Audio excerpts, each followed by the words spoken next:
താഴത്തങ്ങാടി ജുമാ മസ്ജിദ്. ഇന്ത്യയിലെ ഏറ്റവും പഴക്കം ചെന്ന പള്ളികളിൽ ഒന്നാണ് താഴത്തങ്ങാടി ജുമാ മസ്ജിദ്, ഏകദേശം 1000 വർഷം പഴക്കമുള്ളത്. സംരക്ഷിത സ്മാരകമായി പ്രഖ്യാപിക്കപ്പെട്ട ഈ മസ്ജിദ് കേരളത്തിലെ പൈതൃക മേഖലകളിൽ ഒന്നിലാണ് സ്ഥിതി ചെയ്യുന്നത്. ചരിത്രകാരന്മാരുടെയും വാസ്തുവിദ്യാ വിദഗ്ധരുടെയും അഭിപ്രായത്തിൽ 1000-ലധികം വർഷങ്ങൾ പഴക്കമുള്ള ഈ പള്ളി ഇന്ത്യയിലെ ഏറ്റവും പഴക്കം ചെന്ന പള്ളികളിൽ ഒന്നാണ്.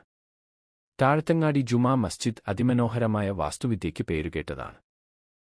കൂടുതലും മരം കൊണ്ടാണ് നിർമ്മിച്ചിരിക്കുന്നത്. കെട്ടിടത്തിന്റെ രൂപകൽപ്പന സവിശേഷമാണ്, കാരണം അതിൽ താഴികക്കുടങ്ങളോ മിനാരങ്ങളോ ഇല്ല. താച്ചുശാസ്ത്ര ആശാരിശാസ്ത്രം അനുസരിച്ച് നിർമ്മിച്ച ഈ പള്ളി കേരളത്തിന്റെ പരമ്പരാഗത വാസ്തുവിദ്യയുടെ ഏറ്റവും മികച്ച ഉദാഹരണങ്ങളിൽ ഒന്നാണ്.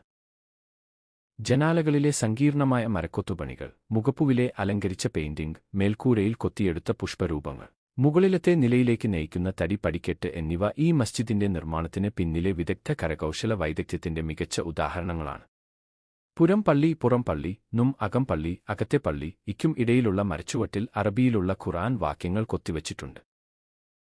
ഒറ്റക്കല്ലിൽ കൊത്തിയെടുത്ത കൂറ്റൻ കൽക്കുടം പള്ളിയിൽ പ്രവേശിക്കുന്നതിനു മുമ്പ് കൈകാലുകൾ കഴുകാൻ ഉപയോഗിച്ചിരുന്നു. താഴത്തങ്ങാടി ജുമാ മസ്ജിദ് അതിന്റെ മഹത്തായ ചരിത്രം കൊണ്ട് നിങ്ങളെ അത്ഭുതപ്പെടുത്തുന്നു. സമയം അളക്കാൻ പണ്ട് ഉപയോഗിച്ചിരുന്ന നിഴൽ ഖാദികരം, നിഴൽ ക്ലോക്ക് മുറ്റത്ത് നിശബ്ദമായി നിൽക്കുന്നു.